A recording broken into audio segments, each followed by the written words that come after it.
Hola, bienvenidos a Esquina Literaria. Soy Yolanda Miranda y les estoy compartiendo la lectura de este libro, Los Rockefeller.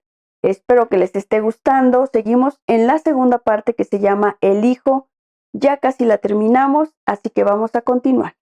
En 1932, al cumplir Wiggins 65 años, edad de jubilación, el comité ejecutivo del Chase le otorgó una pensión vitalicia anual de $100,000, expresándole su agradecimiento en una resolución en los siguientes términos. El Chase National Bank no deja de ser un monumento a su energía, saber, visión y carácter, pero conforme redactaban aquella elogiosa frase, los acontecimientos que tenían lugar en Washington les causarían sinsabores. Era una mala época para los bancos y pronto lo sería para los banqueros. Las reservas monetarias de oro disminuyeron en $173 millones a los 2 meses de la jubilación de Wiggins, y era tan frecuente la quiebra de entidades financieras que uno tras otro los estados fueron decretando vacaciones en la banca para contener el pánico de los modestos impositores en previsión de que se esfumaran sus ahorros. Roosevelt denunció desde la Casa Blanca a los banqueros y otros reaccionarios de la economía que regían los destinos financieros del país de un modo egoísta y arbitrario. Hostigados por el presidente y acosados por el público, los leones de Wall Street replicaron tildando a Roosevelt en privado de traidor a su clase y en público de nuevo César, que llevaba al país al colectivismo. Pero hasta el banquero más recalcitrante tenía que asumir la afirmación contenida en el discurso de Roosevelt al Congreso. Nuestra tarea primordial es volver a abrir todos los bancos firmes. Animado por los Rockefeller, Winthrop Aldrich dio el paso más importante. Al jubilarse Wiggins, convertido en el portavoz del Chase, dedicó la primera parte de 1933 a una serie de frenéticos viajes de ida y vuelta a Washington para testificar ante diversos comités del Congreso, aliándose sin ambigüedades su banco al espíritu presidencial de lucha contra la crisis.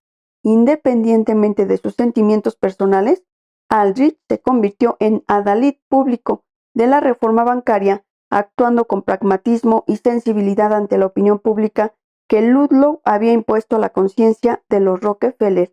Quizá les parecería a los colegas banqueros de Aldrich que éste había cambiado de chaqueta, pero sucedía que los Rockefeller eran conscientes de que el sistema se hallaba en peligro y sabían que solo con una reforma podía salvarse.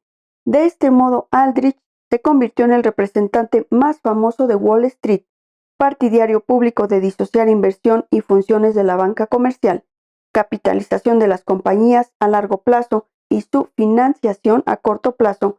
La integración de dichas funciones había sido, naturalmente, la clave del gran poder de Morgan, el medio de que se había servido para la consolidación de la U.S. Steel, la General Electric y otros gigantes que después llegó a controlar. Según rumores que circulaban por Wall Street, Aldrich era el hombre de confianza de los Rockefeller para quebrar el monopolio de la casa Morgan en los negocios financieros del país, cuando en realidad se trataba más bien de que ni a los Rockefeller ni al Chase les afectaba gran cosa la reforma, ya que el poder del Chase se basaba en sus negocios comerciales y con su postura de apoyo al cambio progresivo potenciaría su influencia y prestigio públicos. En 1933 se reunían el consejero Ferdinand Pecora y la Comisión del Senado para Banca y Valores con objeto de llevar a cabo una investigación en los círculos financieros. Las sesiones se iniciaron con el grotesco suceso de una enana que ante los reporteros gráficos se sentó en el rezago del joven J. P. Morgan, pero entre bastidores se cosía un drama muy en serio. Sabiendo que los lobos esperaban una oferta, los Rockefeller decidieron sacrificar a Albert Wiggins, quien como su homólogo Charles Mitchell, director del National City Bank, había actuado magistralmente como especulador del mercado durante la época dorada. Ninguno de sus colegas había considerado ilegales sus actividades hasta el momento de las investigaciones, a pesar de que no había tenido prejuicios en especular con las propias acciones del Chase, recurriendo a fondos prestados de la Chase Securities Company, el banco inversionista afiliado, de la que también era presidente, pero tales prácticas iban a sufrir una molesta revisión, Wiggin compareció ante la comisión y trató de defenderse él mismo, pero era imposible. Le habían abandonado. Aldrich se desentendió de quien antes había elogiado como el mejor banquero del país. Albert Milbank y el consejero legal del Chase prestaron ayuda a Aldrich y a otros de los que comparecieron ante la comisión, pero no a Wiggin, a pesar de que continuaba siendo uno de los principales accionistas del banco. Ivy Lee acudió para conseguir que la prensa publicase la mejor foto de Aldrich con sus declaraciones, pero no asesoró a Wiggin. Al concluir las sesiones de comparecencia, Wiggin era un viejo acabado, con la reputación destrozada y sin ninguna influencia dentro del banco de cuya grandeza era el impulsor. El sucesor de Wiggin en la presidencia del Consejo del Chase, Charles McCain, le siguió en el estrado de los testigos y tuvo que confesar bajo juramento que también él se había beneficiado personalmente aceptando créditos y otros favores del banco. Estaba comprometido y, como dijo el presidente Roosevelt a Aldrich en una entrevista en la Casa Blanca poco después de la comparecencia de McCain, los comprometidos no podían seguir en el poder. Por consiguiente, no fue sorpresa que McCain perdiera el cargo poco después de testimoniar en Washington, como tampoco lo fue que Winthrop Aldrich le sustituyera en el cargo del Consejo del Chase.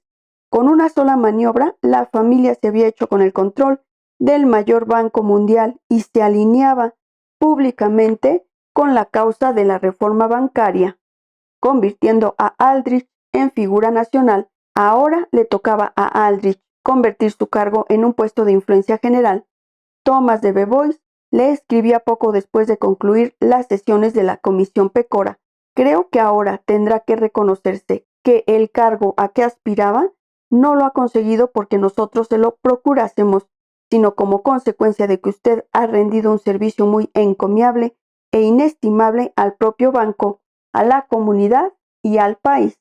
Al tiempo que se dedicaba a hacer del Chase Bank la piedra de toque del poder financiero rockefelleriano de los años venideros, Junior reinvertía también parte de sus acciones de la Standard Oil en IBM, General Motors, General Electric y otras nuevas corporaciones.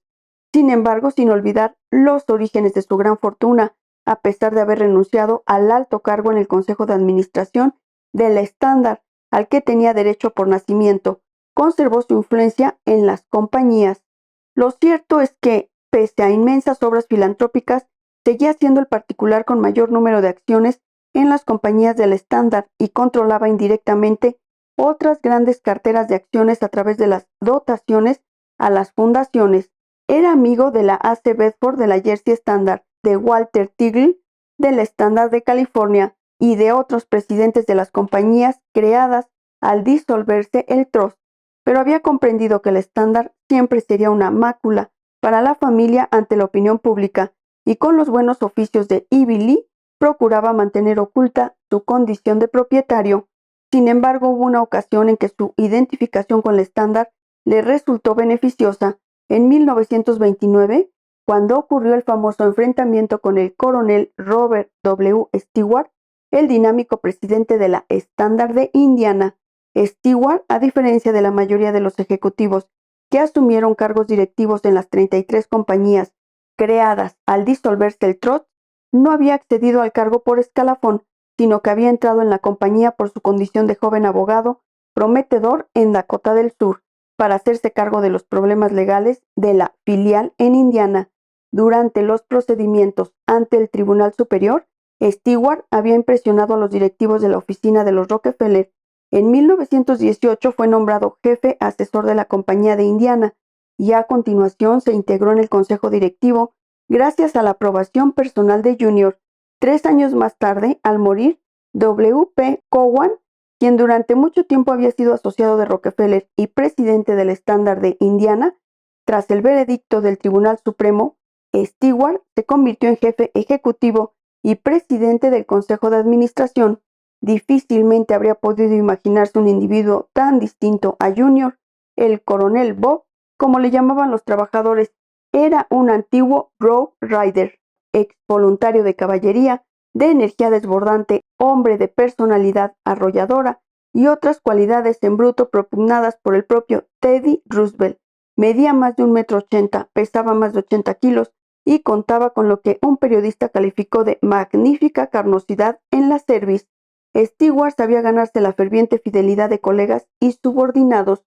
Profundamente entregado a los negocios petrolíferos, era un personaje popular en el circuito de los locales para banquetes y discursos de las pequeñas ciudades del Medio Oeste. Enviado por la compañía, recorría como una exhalación los estados en defensa del estándar y sus negocios, generalmente contra los ataques de Lafayette y los populistas. Frecuentemente concluía sus discursos entonando con buena voz de baja una cancioncilla compuesta por él mismo.